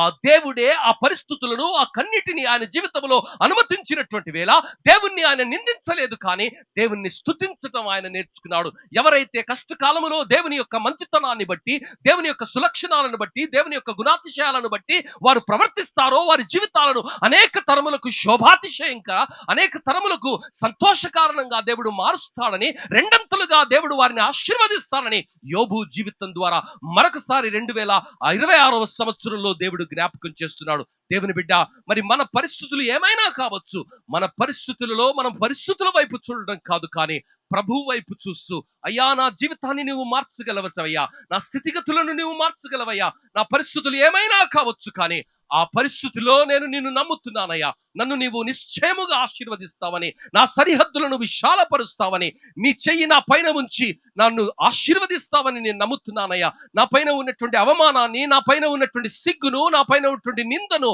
ప్రభా నీవు ఆశీర్వాదకరంగా, దీవెనకరంగా, ప్రేరణకరంగా నీవు మార్చబోతున్నావని నమ్మి హన్నా దేవుని సన్నిధిలోనికి వెళ్ళి ఆమె ప్రార్థన చేసింది. దేవుని సన్నిధిలోనికి వెళ్ళిన ప్రతిసారి ఆమె జీవితంలో వేదనే అమ్మా. దేవుని సన్నిధిలోనికి వెళ్ళిన ప్రతిసారి అందరూ ఆమెను అడుగుతున్నారమ్మా, గుడ్ న్యూస్ ఎప్పుడు అమ్మా, గుడ్ న్యూస్ ఎప్పుడు అమ్మా, మంచి మాట ఎప్పుడు చెప్తావు, దావత్ ఎప్పుడు ఇస్తావు? ఇలాంటి మాటలు విని ఆమె అలసిపోయింది. కారణం ఆమెకు తెలియదు. ఆమె యొక్క ప్రమేయమే లేదండి. ఆమె జీవితంలో గర్భము రాకపోవడానికి ఆమె ప్రమేయమే లేదు. దేవుడే ఆ పరిస్థితిని అనుమతించాడు. ఆ పరిస్థితిలో ఆమె స్పందించినటువంటి విధానము, ఆమె ప్రవర్తించిన విధానము దేవుణ్ణే ముగ్ధుని చేసింది. దేవుడు ఆమెకు మొట్టమొదటి ప్రవక్త అయినటువంటి సమూయేలును ఆమెకు బహుమానంగా దేవుడిచ్చాడు. దేవుని బిడ్డ, ఈరోజు దేవుని సన్నిధిలో నీవు అనేకమైన విషయాల గురించి ప్రార్థన చేస్తూ ఉండవచ్చు. నీ బిడ్డల గురించి ప్రార్థన చేస్తూ ఉండవచ్చు, నీ భవిష్యత్తు గురించి ప్రార్థన చేస్తుండవచ్చు, నీ ఆర్థిక విషయాల గురించి ప్రార్థన చేస్తుండవచ్చు. ఆ ప్రార్థనలన్నీ వింటున్నటువంటి దేవుడు ఈరోజు ఓర్పు నీ జీవితంలో ఆయన గమనిస్తున్నాడు. ప్రవచనాత్మకంగా ఈ పాటను అడిగారు. మరి ఆ పాట అర్థం ఏమిటంటే, దేవుని సన్నిధిలో దేవుడు నాకు మేలు చేస్తాడండి, దేవుని సన్నిధిలో నేను కనిపెడుతున్నాడు, దేవుడు నన్ను ఆశీర్వదిస్తాడని నీవు నమ్మగలుగుతున్నావా? దేవుని బిడ్డ, మరి దేవుని సన్నిధిలో యాజక ధర్మాన్ని చేస్తున్నటువంటి జకర్యా, దేవుని దూత ఆయన సన్నిధిలోనికి వచ్చి జకర్యాతో అంటున్నది, జకర్యా నీ ప్రార్థన వినపడింది. దేవుని నుంచి సమాచారం వచ్చింది. దేవుని దూత ఈ సమాచారాన్ని ఆయనకు అందిస్తుంటే దేవుని మాటను నమ్మలేనటువంటి పరిస్థితులు ఆయన ఉన్నాడు. ఈరోజు క్రైస్తత్వంలో విశ్వాసులుగా చెప్పబడే అనేకుల పరిస్థితి కూడా ఇలాంటి సత్యంగానే ఉంది. దేవుని బిడ్డ, దేవుని మాటను నీవు నమ్ముతున్నావా? అవును, నా ప్రార్థన విన్నటువంటి దేవుడు, నా కన్నీటిని వెలగట్టినటువంటి దేవుడు, నా అవమానాలకు స్పందించినటువంటి దేవుడు, ఆ పరిస్థితిలో ఆయన పైన విశ్వాసముతో నేను తీసుకున్న ప్రతి నిర్ణయానికి ముగ్ధుడైనటువంటి దేవుడు, నా పరిస్థితులను మార్చే దేవుడు, నా అవమానాలను ఆశీర్వాదంగా, నా కన్నీళ్లను ఆనంద బాష్పాలుగా మార్చే దేవుడు నా జీవితాన్ని దీవిస్తాడని నమ్మి దేవుని సన్నిధిలో నీవు ప్రార్థించగలిగితే దేవుడు నిన్ను ఆశీర్వదిస్తాడు. దేవుని బిడ్డ, యెషయా గ్రంథము 62వ అధ్యాయం 4వ వచనము ఏమని సెలవిస్తుందంటే, విడవబడిన దానవని ఇక మీదట నీవు అనబడవు, పాడైన దానవని ఇకను నీ దేశమును గూర్చి చెప్పబడదు. దేవుని బిడ్డ, మరి దేవుడు నీ పేరును మార్చేవాడు, నీ అడ్రస్ను మార్చేవాడు, నీ పరిస్థితులను మార్చేవాడు, నీవు కలిగి ఉన్నటువంటి పరిస్థితులన్నిటిలోని సమూలంగా మార్చే దేవుడు. ఈ మాటలు ఆయన జ్ఞాపకం చేస్తున్నాడు. ఆయన రెండవ రాకడ ముందు నీ జీవితాన్ని ఒక ప్రేరణగా, నీ సాక్ష్యాన్ని ఒక అద్భుతంగా, అనేకుల జీవితాలను క్రీస్తు వైపుకు తిప్పడానికి, నీ జీవితాన్నే ఒక సందేశంగా, నీ జీవితాన్నే ఒక అద్భుతమైనటువంటి కథగా ప్రపంచానికి ఆయన పరిచయం చేయబోతున్నాడు. 3 గంటల సినిమానే ఒక దర్శకుడు అద్భుతంగా రక్తి కట్టించగలిగితే, అందమైన జీవితాన్ని, అద్భుతమైన జీవితాన్ని, భూమికి పునాదులు వేయక మునిపే, తల్లి గర్భములో నీవు రూపింపబడక మునిపే నీ ఎడల ఆలోచన కలిగినటువంటి దేవుడు, నిన్ను మరిచిపోలేదని, నీ కథ ముగియలేదని, ఆయన రాకడకు ముందు నీ ఎడల ఆయన కలిగి ఉన్నటువంటి సంకల్పాన్ని అక్షరార్థంగా నెరవేర్చి నీ జీవితాన్ని అనేకులకు ఆశీర్వాదకరంగా మార్చడానికి ఇష్టపడుతున్నటువంటి దేవుడు ఈ రోజు ఈ మాటలు నీకు ఎందుకు వినిపిస్తున్నాడంటే, ఆయన సన్నిధిలోనికి ఎబ్బేజు వెళ్ళి ఏ విధంగా ప్రార్థన చేశాడో, ఆయన సన్నిధిలోనికి వెళ్ళి హన్నా ఏ విధంగా ప్రార్థన చేసిందో, ఆ ప్రార్థనను దేవుడు విని ఆయన స్పందించాడు. హల్లెలూయా. దేవుని బిడ్డ, ఈరోజు ఒక సెల్ ఫోన్, నన్ను ఇప్పుడు ఒక ప్లేస్కి పంపించారు. ఆ ప్లేస్లో మాకు సిగ్నల్ రావట్లేదు. నాకు హాట్స్పాట్ ఆన్ చేశారు, కొన్ని పనులు చేసుకున్నాను. అంటే కొన్ని స్థలాల్లో సిగ్నల్స్ రావమ్మా, సిగ్నల్ ఉంటేనే ఫోన్ పోతుంది. హలో హలో అన్నాడు ఒక ఆయన. సార్ ఏమి వినిపిస్తలేదు, తర్వాత ఫోన్ చేస్తానని పెట్టేశాడు. కానీ దేవుడు నీ గుండెలో కన్నీటితో, అయ్యా నా కష్టాన్ని నేను బయటికి కూడా చెప్పుకోలేనయ్యా, చెప్పుకుంటే నా భర్తకు అర్థం కాదు, నా భార్యకు అర్థం కాదు, నా తల్లిదండ్రులకు అర్థం కాదు, నా పిల్లలు చిన్నవాళ్ళయ్యా, వాళ్ళకి ఏం చెప్పాలి, నేను నా పరిస్థితిని నేను ఎవరితో చెప్పుకోలేనయ్యా, నాతో కూడా నేను చెప్పుకోలేనయ్యా, అంత ధైర్యం లేదు అని గుండెలో నువ్వు మదన పడుతున్నా, ఆ గుండెలో ఉన్నటువంటి వేదన ఒక కిరటంగా దేవుని సన్నిధానంలోనికి, భూలోకములో నుండి అది పరలోకములో దేవుని కుడి పార్శ్వములో ఉన్న యేసు సన్నిధిలోనికి వెళ్ళి నీ ప్రార్థన విన్నపం చేరుతుంది. హల్లెలూయా. నీ ప్రార్థనను ఆలకించినటువంటి దేవుడు, నీ ప్రార్థనకు జవాబిచ్చగలిగినటువంటి దేవుడు, నీ పరిస్థితులను మార్చగలిగినటువంటి దేవుని సన్నిధిలోనికి వెళ్ళి నువ్వు ప్రార్థన చేస్తున్నావా? దేవుని బిడ్డ, ఎవరైతే దేవుని వాక్యాన్ని నమ్మి ప్రార్థన చేస్తారో వారి పరిస్థితులను దేవుడు 2026వ సంవత్సరంలో మారుస్తానని ఆయన వాగ్దానం చేస్తున్నాడు. రెండవ రాకడకు ముందు నీ పరిస్థితిని మార్చగలిగినటువంటి దేవుడు, నీ పరిస్థితుల్లో అద్భుతాన్ని జరిగించగలిగినటువంటి దేవుడు ఈ మాటలు వినిపిస్తున్నాడు. దేవుని బిడ్డ, ఆ రోజు హన్నా కన్నీటిని వెలగట్టినటువంటి దేవుడు, ఆ రోజు మరి ఎబ్బేజు యొక్క అవమానాన్ని ఆశీర్వాదంగా మార్చినటువంటి దేవుడు, ఆయన యొక్క పరిధులను, సరిహద్దులను విశాలపరిచినటువంటి దేవుడు ఈరోజు మారలేదు. హల్లెలూయా. మరి ఈ రోజు విశ్వాసముతో, అయ్యా 2026వ సంవత్సరంలో నీ రెండవ రాకడకు ముందు నా జీవితాన్ని నువ్వు ఆశీర్వదించాలి. ఎక్కడనైతే నేను అవమానపడ్డానో, ఎక్కడనైతే నేను నిందించబడ్డానో, ఎక్కడనైతే నేను నగుపాలయ్యానో, అదే స్థలములో నీవు నిలవబెట్టి నీ సాక్షిగా నా జీవితము విశాలపరచబడడానికి, నా జీవితము ఆశీర్వదించబడడానికి నీవు కారణమన్నది ప్రపంచము చూసే విధంగా నా జీవితాన్ని ప్రస్ఫుటంగా ఆశీర్వదించమని దేవుని సన్నిధిలో ప్రార్థించిన రోజు అద్భుతాన్ని దేవుడు జరిగిస్తాడు. మూడవ వ్యక్తి, దేవుని గ్రంథములో ఆయన ఉన్నటువంటి పరిస్థితుల వైపు ఆయన చూడలేదు, కానీ ప్రభు వైపు చూశాడు. ప్రియులారా, యెష్షీకి చాలా మంది కుమారులు ఉన్నాడు, కానీ దావీదును మాత్రమే దేవుడు ఆశీర్వదించాడు. ఎందుకు? ప్రియులారా, యాకోబుకు చాలా మంది కుమారులు ఉన్నారు, యోసేపును మాత్రమే దేవుడు ఆశీర్వదించాడు. దేవుని బిడ్డ, మరి ఆ గ్రామంలో అనేక మంది గుడ్డివారు ఉన్నారు, మరి ఈ గుడ్డివాన్ని మాత్రమే దేవుడు ఆశీర్వదించాడు. ఎందుకు? ఆలోచన చేశావా? దేవుని సన్నిధిలోనికి వెళ్ళి వారు ప్రార్థన చేశాడు. బర్తలోమై దేవుని సన్నిధిలోనికి వెళ్ళి, దావీదు కుమారుడా నన్ను కరుణించుమని ప్రార్థన చేశారు. చుట్టూ ఉన్న వారందరూ కూడా ఆయనను నిరాకరిస్తున్నారు. చుట్టూ ఉన్న వారందరూ కూడా, గుడ్డోడా ఏమరుస్తావరా నాయన, నీ స్వరం ఆయనకి ఏడు వినిపిస్తుంది అని ఎక్కడో ఉన్నాడు జన సందోహంలో. ఆయనకు వినిపిస్తుందా? నీ పిచ్చి కాకపోతే ఏం మొరబెడుతున్నావురా అన్నాడు. కానీ ఆయన స్వరాన్ని విన్నటువంటి దేవుడు, ఆయన స్వరానికి స్పందించినటువంటి దేవుడు ఆయనను పిలిచి ఆయనను అడిగాడు, నీకేం కావాలి? గుడ్డోడు ఏం అడుగుతాడండి? గుడ్డోడు, అయ్యా నాకు చూపు కావాలని అడిగాడు. దేవుని బిడ్డ, ఎబ్బేజు అడిగాడు, యేసు నన్ను ఆశీర్వదించమన్నాడు. ఈరోజు దేవుని నువ్వు అడుగుతున్నావా? ఆ రోజు మరి యాకోబు దేవుని సన్నిధిలోనికి వెళ్ళి నీవు నన్ను నిశ్చయముగా ఆశీర్వదించాలని అడిగాడు.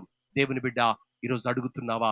2026వ సంవత్సరంలో, ప్రభా నీ రాకడ మరి ఎప్పుడో నాకు తెలియదయ్యా, నీ రాకడకు ముందు, నా పోకడకు ముందు ఈ లోకములో నేను ఆశీర్వదించబడాలి, ఈ లోకంలో నేను దీవించబడాలి, నా సరిహద్దులు విశాలపరచబడాలి, నా జీవితమే ఒక ప్రేరణగా మార్చబడాలి, నా గురించి మనుషులు ప్రసంగాలు ఇవ్వాలి, నా గురించి వక్తలు పుస్తకాలు రాయాలి, నా జీవితమే అంత ప్రేరణగా మార్చబడాలని పరిస్థితులకు అతీతంగా దేవుని సన్నిధిలో నీవు ప్రార్థించిన రోజు అద్భుతాలు జరుగుతాయి. యాకోబు మోసగాడు, ఆ మోసగాన్ని దేవుడు ఆశీర్వాదంగా మార్చాడు, ఇశ్రాయేలుగా మార్చాడు. గొడ్రాలైనటువంటి హన్నాను దేవుడు అనేక తరములకు దీవెనకరంగా మార్చాడు. వేదన అని తల్లి అవమానపరిచినటువంటి మరి ఎబ్బేజును దేవుడు ఒక అద్భుతకరమైనటువంటి ఆశీర్వాదకరంగా మార్చాడే.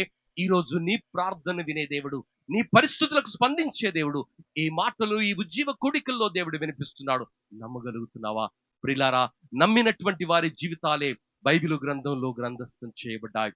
దావీదు గొర్రెల అంటే కాపరి. ఆ రోజు ఆ గొర్రెల దొడ్డిలో నుండి దావీదును అంత ఉన్నత స్థితిలోనికి నడిపించినటువంటి దేవుడు, రాజ్య పరిపాలన చేసే భాగ్యాన్ని ఇచ్చినటువంటి దేవుడు, ఆయన జీవితంలో దాదాపుగా 600 యుద్ధాలు చేశాడండి.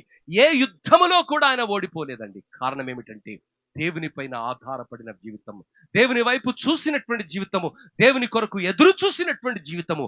దేవుడు ఆయన జీవితాన్ని ఆశీర్వదించాడు. శత్రువులు కోల్పోయినవన్నీ కూడా తిరిగి ఆయన పొందుకున్నాడు. నీ జీవితంలో 2026 సంవత్సరం వరకు జరిగినటువంటి ప్రతి నష్టాన్ని, ప్రతి కష్టాన్ని దేవుడు తిరిగి నీ జీవితంలో 2026 సంవత్సరంలో, రాబోయే సంవత్సరాల్లో ఇవ్వాలని నువ్వు ఆశపడితే దేవుడు ఇది జరిగిస్తాడు, నన్ను దీవిస్తాడు, నా సరిహద్దులను విశాలపరుస్తాడు, ఆయన చెయ్యి నా పైన ఉంచి ప్రతి కీడు నుండి, అపాయం నుండి విడమర్చి నన్ను ఆశీర్వదిస్తాడని నమ్మి నువ్వు అడుగులు వేసిన రోజు నీ జీవితాన్ని ఆశీర్వదిస్తాడు. దావీదు నమ్మిన కారణాన్ని బట్టి భూషణ కిరీటముగా, రాజకీయ మకుటంగా ఆయన దేవుడు ఆయనను మార్చాడు. దేవుని బిడ్డ, మరి కొంతమంది కవుల గురించి రాయబడినటువంటి మాట, అక్షరాలతో అగ్నిని పుట్టిస్తారు అక్షర శిల్పి, మాటలతో ముగ్ధుల్ని చేస్తారు మాటల మాంత్రికులు. ప్రియులారా, అక్షరాలతో అగ్నిని పుట్టిస్తారు అక్షర శిల్పి, మాటలతో ముగ్ధుల్ని చేస్తారు మాటల మాంత్రికులు. మరి వాగ్దానం ఇచ్చినటువంటి దేవుడు నమ్మిన వారి జీవితాలను అలానే వదిలేస్తాడా? ఈరోజు నమ్ముదాం. 2026 సంవత్సరంలో నీవు నన్ను ఆశీర్వదిస్తావు. 2026 సంవత్సరంలో నన్ను దీవెనగా మారుస్తావు. 2026 సంవత్సరాన్ని అనేకులకు నన్ను ఆశీర్వాదకరంగా మారుస్తావని నీవు నమ్మి ప్రార్థన చేసిన రోజు దేవుడు ఆశీర్వదిస్తాడు. దేవుడు దావీదుకు 17వ సంవత్సరంలో వాగ్దానం చేశాడు. 17వ సంవత్సరంలో ఆయనను అభిషేకించాడు ప్రవక్త. కానీ ఆయన రాజుగా మార్చబడడానికి 13 సంవత్సరాల నిరీక్షణ అవసరమైంది. యోసేపు జీవితంలో కూడా 17 సంవత్సరాలలో ఆయన దేవుని యొక్క చిత్తానుసారంగా కుటుంబంలో నుంచి వేరు చేయబడ్డాడు. ఆయన ఐగుప్తు దేశంలో ప్రధానమంత్రి స్థానానికి వెళ్ళడానికి సరిగ్గా 13 సంవత్సరాలు పట్టింది. దేవుని బిడ్డ, నీ జీవితంలో ఎన్ని సంవత్సరాలు పడుతుందో నాకు తెలియదు, కానీ నీ ప్రార్థన వింటున్నటువంటి దేవుడు, నీ కన్నీళ్లను చూస్తున్నటువంటి దేవుడు, నీ అవమానాలను చూస్తున్నటువంటి దేవుడు, నీ భయాలను చూస్తున్నటువంటి వాడు, నిన్ను వెంటాడుతున్నటువంటి ప్రతి పరిస్థితిలో నుండి విడిపించేవాడు. దావీదును వెంటాడాడండి. సౌలు చంపడానికి ప్రతిరోజు వెంటాడాడు. అమానుష్యంగా ఆయన చేయని కారణానికి ఆయనను చంపడానికి ప్రయత్నించినటువంటి ఆ భయంకరమైనటువంటి పరిస్థితుల్లో ఆయన తలదాచుకుంటూ ఉన్నాడు. భయములో బ్రతికాడు, కానీ ఆ భయాన్ని భాగ్యంగా మార్చాడు. వెలివేయబడినటువంటి ఆయన స్థితిని ఆశీర్వాదకరంగా దేవుడు మార్చాడు కదా. ఆ మారని దేవుడు, మాట తప్పని దేవుడు 2026 సంవత్సరంలో శాశ్వత శోభాతిశయంగా అనేక తరములకు నిన్ను సంతోష కారణంగా మారుస్తానని వాగ్దానం చేస్తున్నాం. నమ్ముతున్నావా? నమ్ముట నీ వలనైతే నమ్మువానికి. దేవుని బిడ్డ, ఈరోజు నమ్ముదాం. దేవుని వాక్యాన్ని నమ్ముదాం. అనేకమైన విషయాలు మనం నమ్ముతున్నాము. సైన్స్ను మనం నమ్ముతున్నాము, రాజకీయాలను మనం నమ్ముతున్నాము, వ్యాపారాలను మనం నమ్ముతున్నాము, చదువును మనం నమ్ముతున్నాము, ఉద్యోగాలను మనం నమ్ముతున్నాము, స్నేహితుల్ని మనం నమ్ముతున్నాము, బంధువుల్ని మనం నమ్ముతున్నాము.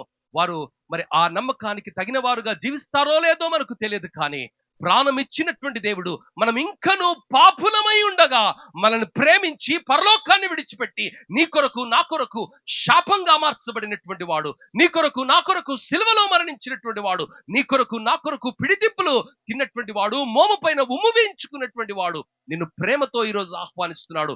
నమ్ముట నీ వలనైతే నేను నిన్ను ఆశీర్వదిస్తాను. ఎబ్బేజు నమ్మాడు, ఆశీర్వాదంగా మార్చబడ్డాడు. హన్నా నమ్మింది, ప్రార్థన చేసింది, ఆశీర్వాదాన్ని పొందుకున్నది. దావీదు నమ్మాడు, ఆయన ఆశీర్వాదంగా మార్చబడ్డాడు. పరిస్థితుల వైపు చూడలేదండి.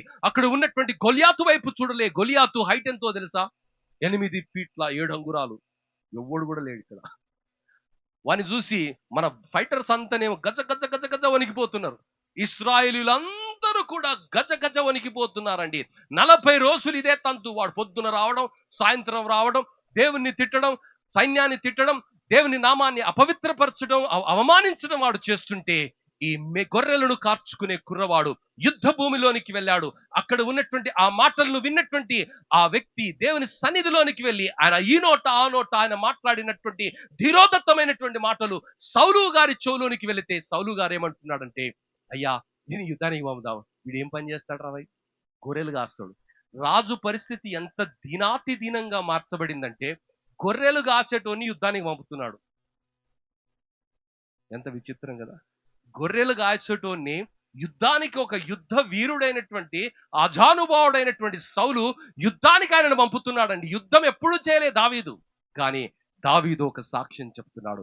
నా గొర్రెలను నేను కాస్తున్నప్పుడు ఎలుగుబంటి వచ్చింది, సింహము వచ్చింది, దాని గడ్డము పట్టుకొని దానిని చంపేశాను. అప్పుడు నన్ను కాపాడి నన్ను ఒక యోధునిగా వాడుకున్నటువంటి దేవుడు, మరి ఆ గొర్రెలను కాపాడడానికి సింహపు నోటి నుండి, ఎలుగుబంటి నోటి నుండి నన్ను కాపాడిన దేవుడు ఈ ఫిలిస్తీను నోటి నుండి, వీని యొక్క ఖడ్గములో నుండి కూడా నన్ను కాపాడుతాడని ఆయన మాట్లాడుతున్నటువంటి మాటల్లో ఉన్నటువంటి ఒప్పుదలను ఆయన చూశాడు, ఆ అంకిత భావాన్ని ఆయన చూశాడు, ధైర్యాన్ని చూశాడు, భరోసాని చూశాడు, ఆయనలో ఉన్నటువంటి ధీరత్వాన్ని చూశాడు. అందుకనే రాజు గొర్రెలు కాసుకుంటున్నటువంటి వ్యక్తి, కత్తి పట్టనటువంటి వ్యక్తి, యుద్ధములో అనుభవం లేనటువంటి వ్యక్తికి ఆయన మాటలను నమ్మి ఆ బాధ్యతనిచ్చాడు. ఆయన నేను పెద్ద తోపునండి, నేను ఇది చేశాను అది చేశానండి, కానీ దేవుని నామములో యుద్ధం చేశాడు, అద్భుతమైన జయాన్ని పొందుకున్నాడు. దేవుని బిడ్డ, ఈ రోజు దేవుడే నిన్ను ఆశీర్వదించాలి, దేవుడే నిన్ను దీవించాలి, దేవుడే నీ జీవితాన్ని మార్చాలి అంటే దేవుని సన్నిధిలోనికి వెళ్ళి, అయ్యా 2025 సంవత్సరం వరకు నా పరిస్థితి మరోలా ఉన్నది, 2026 సంవత్సరంలో నీ రాకడ సమీపంగా ఉన్నది, వచ్చువాడు బహు త్వరగా రాబోతున్నాడని మేము వింటున్నామయ్యా. మరి దానికి ముందు నా జీవితంలో మిగిలి ఉన్నటువంటి కథను సంపూర్ణంగా మార్చయ్యా, నా జీవితాన్ని అనేకులకు ఆశీర్వాదకరంగా మార్చయ్యా, నా యొక్క చిరునామాను మార్చు ప్రభా. ఇంతవరకు నన్ను అవమానించినటువంటి వారు, ఇంతవరకు నన్ను దూషించినటువంటి వారు నా సన్నిధిలో ప్రభా నిలవబడి నీ నామాన్ని మహిమపరిచే విధంగా నా జీవితాన్ని ఆశీర్వాదకరంగా మార్చమని ప్రార్థన చేస్తావా? దేవుని బిడ్డ, యోసేపు అన్నలు ఆయన సన్నిధిలో నిలబడి ఆయనకు ప్రణమిల్లారు. కారణం, దేవుని కొరకు ఆయన బ్రతికాడు. శోధనలు వచ్చినటువంటి వేళ, అవమానాలు వచ్చినటువంటి వేళ, ఆకర్షణలు వచ్చినటువంటి వేళ, ఆకర్షణలు కానీ శోధనలు కానీ ఆయన లొంగలేదు. దేవుని సన్నిధిలో ఆయన ప్రార్థించాడు, దేవుడు ఆయనను ఆశీర్వదించాడు. 4వ వ్యక్తి, చివరి వ్యక్తి, బైబిలు గ్రంథములో దేవుని సన్నిధిలో ఆయన ప్రార్థన చేస్తున్నాడు. ఏమని ప్రార్థన చేస్తున్నాడు? యెషయా గ్రంథము 38వ అధ్యాయం 5వ వచనం, దానికి ముందు 4వ వచనం చదవమ్మా. యెషయా గ్రంథము 38వ అధ్యాయం 4వ వచనం.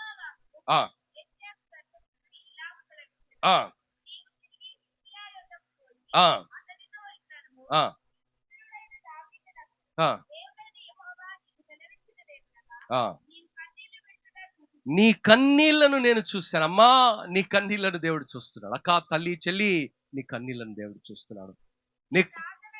నీ ప్రార్థనను నేను అంగీకరించాను. ఆ రోజు హన్నా కన్నీళ్లను చూసిన దేవుడు, ఆ రోజు మరి ఎబ్బేజు ప్రార్థనను అంగీకరించినటువంటి దేవుడు, దావీదు రోషాన్ని చూసి ఆయన స్థితిగతులను మార్చినటువంటి దేవుడు ఈరోజు మార్పు చెందలేదు. హిజ్కియా తాను కలిగి ఉన్నటువంటి రోగాన్ని బట్టి దేవుని సన్నిధిలోనికి వెళ్ళి, మరణకరమైనటువంటి రోగము ఆయన జీవితంలో, మరణము వాకిటనే పొంచి ఉన్నది, ఆయన దేవుని సన్నిధిలో ఏమని ప్రార్థన చేస్తున్నాడు? 2వ వచనము నుంచి చదవమ్మా, 2వ వచనం నుంచి చదువు. అతడు తన ముఖమును గోడ తట్టు త్రిప్పుకొని, యెహోవా యథార్థ ఉద్ధరణనై సత్యముతో నీ సన్నిధిని నేనెట్లు నడుచుకొంటినో, నీ దృష్టికి అనుకూలముగా సమస్తమును నేనెట్లు జరిగించితునో కృపతో జ్ఞాపకము చేసుకోమని హిజ్కియా కన్నీళ్లు విడుచుచు. దేవుని బిడ్డ, ఈరోజు నువ్వు కన్నీటితో దేవుని సన్నిధిలో చేస్తున్న ప్రార్థన దేవుడు వింటాడు. నీవు దేవుణ్ణి ప్రేమించి చేసినటువంటి పరిచర్యను మర్చిపోవడానికి కాదు, నువ్వు చేసిన త్యాగాలను మర్చిపోవడానికి కాదు, నీవు ఉపవాసాలను మర్చిపోవడానికి కాదు, నీవు చేసినటువంటి కన్నీటి ప్రార్థనలు మర్చిపోయే దేవుడు అన్యాయస్తుడు కాదమ్మా. కృప కలిగినటువంటి వాడు, దయగలిగినటువంటి వాడు, కన్నీళ్లను వెలగట్టేవాడు, ఆయన సన్నిధిలో బుడ్డిలో నా కన్నీళ్లను దాచినటువంటి దేవుడు. హిజ్కియా యొక్క ప్రార్థన విని ప్రవక్త ఆ ఇంటిలో నుండి బయటికి వెళ్ళక మునిపే ప్రవక్తకు వర్తమానాన్ని పంపి తిరిగి ఆ రాజు దగ్గరికి పంపించి ఈ మాటలను వినిపిస్తున్నాడు. ఏమని? హిజ్కియా, నీవు చేసినటువంటి కన్నీటి ప్రార్థన నా సన్నిధిలోనికి వచ్చింది. నీ ప్రార్థనను నేను విన్నాను. నీ పరిస్థితులను నేను మారుస్తున్నాను. నీ కన్నీటిని తుడిచి నీ యొక్క ప్రార్థనలు ఆలకించి నీ జీవితాన్ని 15 సంవత్సరాలు నేను పొడిగించబోతున్నానని దేవుని వాక్యములు ఆయన రాయించాడు. దేవుని బిడ్డ, ఈరోజు నీ పరిస్థితి ఏమైనా కావచ్చు, నీ పరిస్థితిలో దేవుడు పరిస్థితులను మార్చేవాడై ఉన్నాడు. హల్లెలూయా.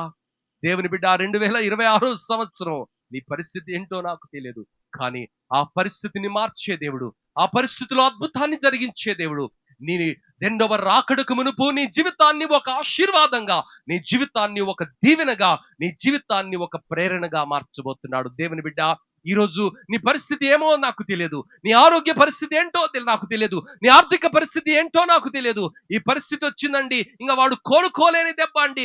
ఆర్థికంగా కోలుకోలేని పరిస్థితి, రాజకీయంగా కోలుకోలేని పరిస్థితి, ఆరోగ్యంగా కూడా కోలుకోలేని పరిస్థితి. ఇది చావు దెబ్బకే వచ్చిందని మనుషులు నీతో మాట్లాడుతూ ఉండవచ్చు, నీ వెనకాల మాట్లాడుతూ ఉండవచ్చు, కానీ కన్నీటితో గోడ తట్టు తిరిగి హిజ్కియా ప్రార్థన చేస్తున్నాడు. అయ్యా, నా పరిస్థితిని జ్ఞాపకం చేసుకో.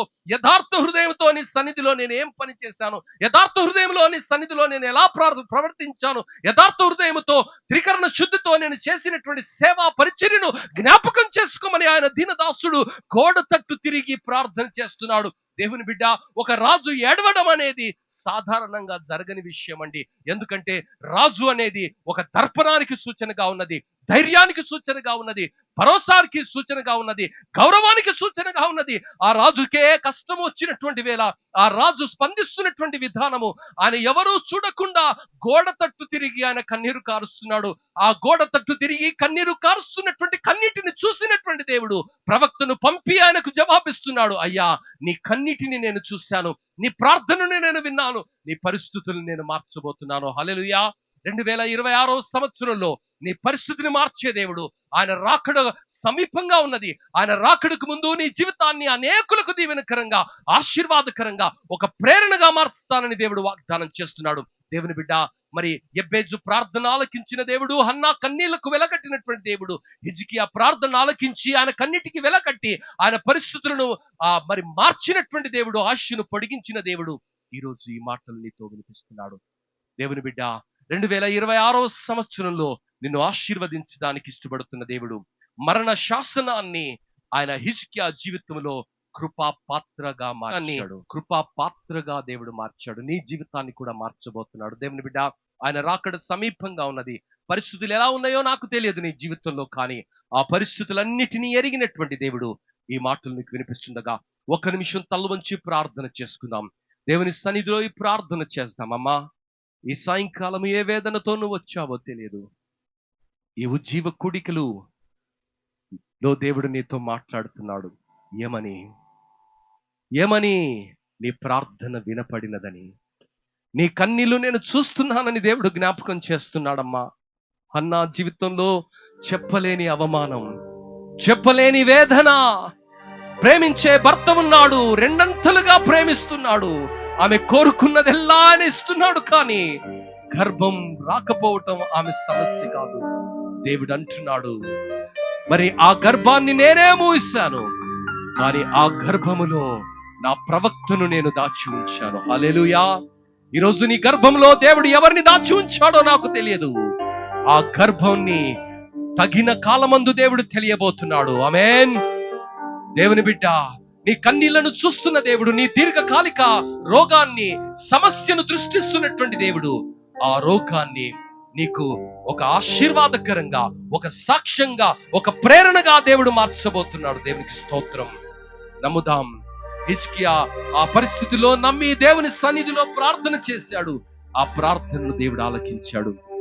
యెబ్బేజును వేదన వేదన అన్న మాటల వేధించలేదమ్మా, కానీ ఆ మాటలు దేవుని సన్నిధిలోనికి ఆయన వెళ్ళడానికి ప్రేరణగా మార్చబడ్డాయి, ప్రోత్సాహంగా మార్చబడ్డాయి. ఈరోజు మనుషులు నిన్ను ఏమంటున్నారని మనుషుల వైపు చూస్తున్నావా, లేక నీ పరిస్థితులు మార్చే దేవుని వైపు చూస్తున్నావా? దేవుడు అంటున్నాడు, నేను నిన్ను ఆశీర్వదిస్తాను. ఆ రోజు మోసగాడైనటువంటి యాకోబును దేవుడు ఇశ్రాయేలుగా మార్చాడు కదా, ఈ రోజు నీ జీవితాన్ని కూడా మారుస్తాడు, నీ పరిస్థితుల్ని కూడా మారుస్తాడు. నీ జీవితాన్ని అనేకులకు శోభాతిశయకరంగా, అనేక తరములకు నిన్ను సంతోషకారణంగా నీ చిరునామాను మార్చబోతున్నాడు. ఇంతవరకు మనుషులు నిన్ను నిరాకరించి ఉండవచ్చు, ఇంతవరకు మనుషులు నిన్ను తులనాడి ఉండవచ్చు, నీ ఉన్నటువంటి పరిస్థితిని బట్టి నీ మార్గంలో ఎవరూ రాకపోయి ఉండవచ్చు. కానీ ఆ పరిస్థితిని దేవుడు మారుస్తానని, నీ చిరునామాను దేవుడు మారుస్తానని, నిన్ను అనేక తరములకు దీవెనకరంగా మారుస్తానని వాగ్దానం చేస్తున్నాను. దేవుని బిడ్డ, ఈ సాయంకాలము నమ్ముదాం, ఆయన రాకడకు మునుపు నీ జీవితంలో ఆయన కథ ఇంకా ముగిసిపోలేదు. నీ కథ ఇంకా మిగిలి ఉన్నది. నీ కథను దేవుడు రీరైట్ చేయబోతున్నాడు. ఈరోజు పాటల్లో రీమేక్ చూస్తున్నాం, సినిమాలలో రీమేక్ చూస్తున్నాం కదా ప్రియులారా, బైక్స్ లో, కార్స్ లో రీమేక్ చూస్తున్నాం కదా. Remake is very costly. Remake will give you latest recognition. It gives you beautiful recognition. ఈ రోజు దేవుడు జ్ఞాపకం చేస్తున్నాడు, నీ జీవితాన్ని కూడా తిరిగి ఆయన రాయబోతున్నాడు. ఆయన రక్తంతో రాయబోతున్నాడు, ఆయన ప్రేమతో రాయబోతున్నాడు, ఆయన కన్నీటితో రాయబోతున్నాడు, ఆయన ఆశయంతో రాయబోతున్నాడు, ఆయన సంకల్పంతో రాయబోతున్నాడు. అనేక తరములకు నిన్ను దీవెనకరంగా, శాశ్వత శోభాతిశయకరంగా, రెండంతల ఆశీర్వాదంగా నిన్ను దీవిస్తానని ఆయన వాగ్దానం చేస్తున్నాడు. 2026 సంవత్సరంలో అనేకులకు నిన్ను దీవెనకరంగా మారుస్తానంటున్నాడు. నమ్మగలుగుతున్నావా దేవుని బిడ్డ? నమ్మగలుగుతున్నావా? నమ్మితే నీ జీవితాన్ని దేవుడు ఆశీర్వదిస్తాడు. నమ్మిన ఎబ్బేజు జీవితాన్ని ఆశీర్వదించాడు, నమ్మిన యాకోబు జీవితాన్ని దేవుడు ఆశీర్వదించాడు, నమ్మినటువంటి దావీదు జీవితాన్ని, రూతు జీవితాన్ని, ఎస్తేరు జీవితాన్ని దేవుడు ఆశీర్వదించాడు. ఈరోజు నీవు నమ్ముతావా? మరి ఓర్పా నమ్మలేదు, ఆమె జీవితం ఏ విధంగా ముగిసిపోయిందో మనకు తెలియదు.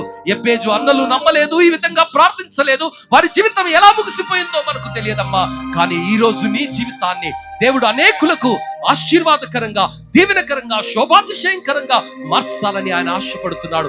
దావీదు యొక్క సహోదరుల జీవితం ఎలా ముగిసిపోయిందో అంత గొప్పగా బైబిల్లో రాయబడలేదు. కానీ దావీదు జీవితాన్ని ప్రేరణగా దేవుడు మార్చాడు. దావీదు కుమారుడుగా ఆయన పిలిపించుకున్నాడు. కారణం ఏమిటంటే దేవుని సన్నిధిలో అంత విశ్వాసముతో ఆయన ప్రార్థన చేశాడు. దేవుని సన్నిధిలో ఆయన కనిపెట్టాడు. ఆయనను దృష్టించినటువంటి దేవుడు ఆయనను హృదయానుసారుడుగా దేవుడు బిరుదునిచ్చాడు. ఆయనను బట్టి దేవుడు కనపరచబడ్డాడు. ఈ రోజు ఈ తరములో నీవు దేవుని కొరకు బ్రతకాలని, నీ జీవితం అనేక తరములకు శోభాతిశయంగా, సంతోషకారణంగా మార్చబడాలని ఈ మాటలు వినిపిస్తుండగా ఆయన బహు త్వరగా రాబోతున్నాడు. దానికి ముందు నోబహును ఆశీర్వదించిన దేవుడు, జల ప్రళయానికి ముందు నోబహు కుటుంబాన్ని దీవించిన దేవుడు నిన్ను కూడా ఆయన రాకడకు ముందు నీ జీవితాన్ని కూడా దీవించబోతున్నాడు, నీ కుటుంబాన్ని కూడా దీవించబోతున్నాడు. అనేకులకు నిన్ను ఆశీర్వాదకరంగా మార్చబోతున్నాడు. కష్టాలలో నుండి, ఉపద్రవాల నుండి హిజ్కియాను కాపాడిన దేవుడు పరిస్థితుల ప్రభావములో నుండి నిన్ను, నీ కుటుంబాన్ని కాపాడుతానని వాగ్దానం చేస్తున్నటువంటి దేవుడు ఈ మాటలు నీకు వినిపిస్తుండగా ఈ రాత్రి హృదయం అంతటితో దేవుని సన్నిధిలో మొరపెడదాం. హృదయం అంతటితో ఆయన సన్నిధిలో కన్నీటితో మొరపెడదాం. అయ్యా, నా పరిస్థితిని మార్చు స్వామి. జీవితంలో అలసిపోయానయ్యా, జీవితంలో వేదనతో నలిగిపోయానయ్యా, ఎటు చూసినా నిరుత్సాహమే స్వామి. కారణం ఏంటో తెలవట్లేదు నాకు. నేనేం తప్పు చేశానో నాకు తెలియటం లేదయ్యా. అవును స్వామి, నన్ను నీతిమంతునిగా మార్చావని మధ్యాహ్నం విన్నాను. ఏ పాపాన్ని నువ్వు జ్ఞాపకం చేసుకోవని నేను విన్నాను స్వామి. మరి నీతిమంతునిగా మార్చబడిన నా జీవితంలో యోబు జీవితం లాంటి కష్టాలు వస్తున్నాయ్యా. నీతిమంతుడు, యథార్థవంతుడు భూమిపైన అలాంటి వాడు లేడని ఆయన గురించి సాక్ష్యము వినబడినప్పటికీ ఆయన జీవితంలో కష్టాలు వచ్చాయి. ఆ కష్టాలు ఎందుకు వచ్చాయో యోబుకు తెలియదు స్వామి. నా జీవితంలో కూడా నిన్ను నమ్ముకున్న తర్వాత ఇన్ని కష్టాలు, ఇన్ని అవమానాలు, ఇన్ని నిందలు ఎందుకు వస్తున్నాయో నాకు తెలియదు. కానీ ఆ పరిస్థితులన్నిటిలో నుండి విడిపిస్తావని, ఆ పరిస్థితులన్నిటిని నువ్వు ఆశీర్వాదంగా మారుస్తావని, నా జీవితాన్ని, నా చిరునామాను నువ్వు మారుస్తావని నీ సేవకుని ద్వారా, నీ వాక్యము ద్వారా ఈ రోజు నేను విన్నానయ్యా. నీ సన్నిధిలో ప్రార్థిస్తున్నానయ్యా, నీ సన్నిధిలో కన్నీరు కారుస్తున్నానయ్యా. నా జీవితాన్ని ఆశీర్వదించు స్వామి, నా ఆయుష్ను పొడిగించు స్వామి. నా బిడ్డలను చూడగలిగినటువంటి భాగ్యాన్ని నాకు దయచేయ్యా. ఇది నీ వాగ్దానము నేను నమ్ముతున్నాను స్వామి. నీ సన్నిధిలో నేను ప్రార్థిస్తున్నాను స్వామి అని నీ ప్రార్థన అయితే దేవుని బిడ్డ, దేవుడు నీ జీవితాన్ని ఆశీర్వదించబోతున్నాడు. నమ్ముట నీ వలనైతే నమ్మువానికి సాధ్యం. ఆ గుడ్డివాడైనటువంటి బర్తలమే నమ్మాడు, ఆ కానాను స్త్రీ నమ్మింది. అక్కడ నమ్మినటువంటి ఒక సేవకుడిచ్చిన సలహాను బట్టి ఆయన నీటిలో మునిగినటువంటి నయమాను జీవితము మార్చబడింది. ఆ సేవకులు దేవుని మాటను నమ్మి 6 రాతిబాలను అంచుల వరకు నింపిన కారణాన్ని బట్టి ఆశీర్వాదకరంగా మార్చబడింది. పేద విధవరాలు 3.5 సంవత్సరాలు కరువులో కాపాడబడడానికి దేవుని సేవకుని మాటను ఇదే మాటగా నమ్మింది దేవుని బిడ్డ. ఈరోజు దేవుడు తన వాక్యము ద్వారా మరి ఈ మాటలు నీకు వినిపిస్తుండగా, తన వాక్యము ద్వారా నిన్ను బలపరుస్తుండగా, అనేక తరములకు నిన్ను మరి సంతోష కారణముగా శాశ్వతమైన శోభాతిశయంగా మారుస్తానని వాగ్దానం చేస్తుండగా నమ్మి దేవుని స్తుతించి, యేసు 2026 సంవత్సరం నా జీవితంలో ఒక అద్భుతమైనటువంటి సంవత్సరంగా, రాబోయే సంవత్సరాలకు అది ఒక పునాదిగా నా జీవితం మార్చబడాలి. ఈ పరిచర్యను ఆశీర్వదించాలి, ఈ సంఘాన్ని ఆశీర్వదించాలి, పరిచర్య యొక్క మరి సరిహద్దులను విశాలపరచాలి. మారుతున్నటువంటి లోకములో సవాలుల మధ్య నీ కొరకు ధృవతారల వలె బేతేలు సంఘాన్ని నిలవబెట్టి నీ సాక్షులుగా నీ దాసుడు ప్రభా స్వామిదాసు గారిని, నీ దాసుడు ప్రభా స్టాన్లీ గారిని బట్టి, నీ దాసుడు సునీల్ గారిని బట్టి, వారితో సహకరిస్తున్న దాసులందరిని బట్టి సంఘాలను మీరు దీవించి ఆశీర్వదించి 2026 సంవత్సరం వారి జీవితాల్లో ఇది మొదలుకొని అనేక తరములకు ఆశీర్వాదకరంగా, శాశ్వత శోభాతిశయకరంగా, సంతోషకారణంగా వారి చిరునామాను నీవు మార్చబోతున్నందుకు మీకు వందనాలు చెల్లిస్తున్నాం. అవును ప్రభా, మేము నమ్ముతున్నాం. ఈ సాయంకాలం నీ సన్నిధిలో నమ్ముతున్నాము ప్రభా. నమ్మిన ప్రతి ఒక్కరి జీవితాలను నువ్వు ఆశీర్వదించబోతున్నావు. నమ్మిన ప్రతి జీవితాన్ని నువ్వు దీవించబోతున్నావు. నమ్మిన ప్రతి జీవితాన్ని నువ్వు ఆశీర్వదించబోతున్నావు. అవును ప్రభా, క్రీస్తు యేసునందు మా ప్రయత్నములు నిరర్థకము కాదని, అవి ఫలిస్తాయని, అవి ఆశీర్వదించబడతాయని, తగిన కాలమందు దీవెనకరంగా మార్చబడతాయని మేము నమ్ముతున్నామయ్యా. ఈ మాటల్లో ఏ మాట నిరర్థకము కాదని మేము నమ్ముతున్నాము. ఆ రోజు గాబ్రియేలు దూత జకర్యాతో పలికినట్లుగా ఈ రోజు మేము కూడా పలుకుతున్నాము స్వామి. ఏ మాట నీ వాక్యములో చెప్పబడిన మాటను నమ్మిన వారి జీవితాలలో నిరర్థకము కాదని మేము నమ్ముతున్నామయ్యా. ఈ రోజు నమ్మిన ప్రతి చెల్లి జీవితంలో, ప్రతి అక్క జీవితంలో, ప్రతి అయ్య జీవితంలో, ప్రతి అన్న జీవితంలో యేసుక్రీస్తు నామములో అవును కాక అని నమ్ముతున్నామయ్యా. వారి జీవితాలను ఆశీర్వాదంగా మార్చండి, దీవెనకరంగా మార్చండి ప్రభా. మరి నీ కృపలో 2026 సంవత్సరం ఊహించని మేలుల చేత, ఆశీర్వాదముల చేత, నీ దీవెనల చేత నింపి నడిపించమని ప్రార్థన చేస్తున్నాం. దేవుని బిడ్డ, ఈరోజు నీ ప్రార్థన ఇదైతే దేవుడు నిన్ను ఆశీర్వదించబోతున్నాడు. నీ పరిస్థితి వైపు చూడకు, నీ గతం వైపు చూడకు, నీ కష్టాల వైపు చూడకు, నీ రోగం వైపు చూడకు, నీ ఇబ్బందుల వైపు చూడకు. యెబేజు ఇశ్రాయేలుల దేవుని గూర్చి ఆయన ప్రార్థన చేశాడు, మొరపెట్టాడు. ఈరోజు ఆయనను గూర్చి నువ్వు విన్నావు. ఆయన మాట తప్పని వాడని, మార్పు లేని వాడని, అద్భుతాలను చేసేవాడని, కన్నీటిని తుడిచేవాడని, మరి నీ విశ్వాసముతో చేసే ప్రతి ప్రార్థనను ఆలకించేవాడని, ఆయన మరి మాట తప్పని వాడని ఆయన సన్నిధిలో నువ్వు ప్రార్థన చేస్తున్నావు. నీ ప్రార్థన దేవుడు వింటాడు. వచ్చే 7 ఇదే రోజు నువ్వు ఒక సాక్ష్యంగా నిలబడతావని దేవుడు జ్ఞాపకం చేస్తుండగా నమ్మి దేవుని స్తుతిస్తాము. దేవునికి అసాధ్యమైనది ఏది లేదు. నీ కథ మార్చగలడమ్మా. నీ కథ నూతనంగా ఆయన రాయగలడు. నీ కథ మరి పరిస్థితుల ప్రభావానికి అతీతంగా ఒక నూతన అధ్యాయాన్ని స్తుతి కీర్తనగా దేవుడు మార్చబోతున్నాడు. ఆశీర్వాదంగా దేవుడు మార్చబోతున్నాడు. దీవెనకరంగా దేవుడు మార్చబోతున్నాడని ఆయన జ్ఞాపకం చేస్తున్నాడు. నమ్ముతున్నావా? ఇంతవరకు పడిన కష్టం, ఇంతవరకు పడిన అవమానం చాలు. ఇక ముందు రాబోయే ప్రతి దీవెనకు, ప్రతి ఆశీర్వాదానికి నిన్ను అర్హుణ్ణి క్రీస్తు నామములో చేస్తుండగా ముందుకు వెళదాం, ఫలిస్తాం, అనేకులకు దీవెనకరంగా జీవిస్తాం. ఆ కృప దేవుడు దయచేయుగాక. పరలోకమందున్న మా మంచి తండ్రి, మీకు వందనాలు స్తుతులు చెల్లిస్తున్నాం. ఈ సాయంకాలపు వేళ మా కథను మార్చేవాడు, మా కథను తిరిగి రాయగలిగిన సమర్థుడు, మా కన్నీళ్లను తుడచగలిగినటువంటి వాడు, మా ప్రార్థన విని స్పందించే వాని సన్నిధిలో మేము ప్రార్థిస్తున్నామయ్యా. ఆ రోజు హిజ్కియా జీవితాన్ని మార్చిన దేవుడవు, హన్నా పరిస్థితులను మార్చిన దేవుడవు, యెబేజు పరిస్థితులను మార్చిన దేవుడవు, దావీదు నుండి గొర్రెల దొడ్డిలో నుండి అంతఃపురంలో ఉన్నటువంటి సింహాసనం పైకి చేర్చిన దేవుడవు. నీకు సాధ్యమైనది ఏది లేదయ్యా.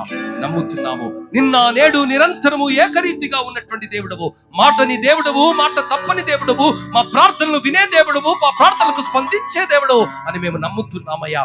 ఆ రోజు ప్రభా, ఆ పేద విధవరాలు ఆ కష్టమైనటువంటి పరిస్థితిలో, ఆ ఎడారి ప్రాంతంలో ఉన్నటువంటి కరువు కోరల్లో చిక్కుకొని చివరి ఆకలితో ఉన్నటువంటి వారు ఆ చివరి భోజనంతో కూడా ప్రభా నిన్ను నమ్మి నీ సన్నిధిలో విశ్వాసముతో అడుగులు వేసినటువంటి కారణాన్ని బట్టి ఆ కరువులో ఆమెను కాపాడి 3.5 సంవత్సరాలు ఆహారము దయచేసిన దేవుడవు ఈ రోజు మారలేదని, మా పరిస్థితుల్లో కూడా చాలిన దేవుడవుగా అద్భుతాలను జరిగిస్తావని నమ్మి నీకు వందనాలు చెల్లిస్తున్నామయ్యా. ఈరోజు మరి ఈ సంఘములో నమ్మిన ప్రతి ఒక్కరిని బట్టి మీకు వందనాలు. బేతేలు ప్రేయర్ హౌస్ లో నమ్మిన ప్రతి ఒక్కరిని బట్టి మీకు వందనాలు చెల్లిస్తున్నాం ప్రభా. నీ రాకడకు ముందు వారిని ఆశీర్వదించండి. ఆ రోజు ప్రభా నోవాహును ఏ విధంగా ఆశీర్వదించావో, లోతును ఏ విధంగా ఆశీర్వదించావో ప్రభా, మరి యోబును ఏ విధంగా ఆశీర్వదించావో, నీ రాకడకు ముందు మా తరములో ఈ బిడ్డలను ఆశీర్వదించండి. నమ్మిన వారందరి జీవితాలను దీవించండి అయ్యా.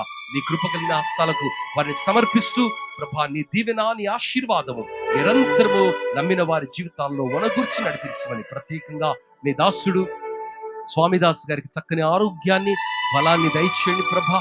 మరి వారి కుమారుల ద్వారా జరిగిస్తున్న మీ పరిచర్యను బట్టి మీకు వందనాలు ప్రభా. ఈ సంఘాన్ని దీవించి అనేకులకు నీ ప్రేమను, మార్పు చెందని నీ యొక్క వ్యక్తిత్వాన్ని, నీ గుణాతిశయాలను పరిచయం చేయడానికి ప్రభా నీ సాక్షులుగా నిలిపి వాడుకుంటున్న విధానాన్ని బట్టి వందనాలు చెల్లిస్తూ, విత్తబడిన వాక్యాన్ని నీరు కట్టి ఫలింపు చేసి ప్రతి హృదయంలో నమ్మకాన్ని, ధైర్యాన్ని, భరోసాను నింపి నీ కృపలో ముందుకు నడిపించమని, కాచి దాచి భద్రపరిచి అద్భుతాలు చేసి అతి శ్రేష్టమైన, అతి ఉన్నతమైన, అతి ఘనమైన, సజీవమైన యేసు నామములో అడిగి వేడుకుంటున్నాము తండ్రి. ఆమేన్.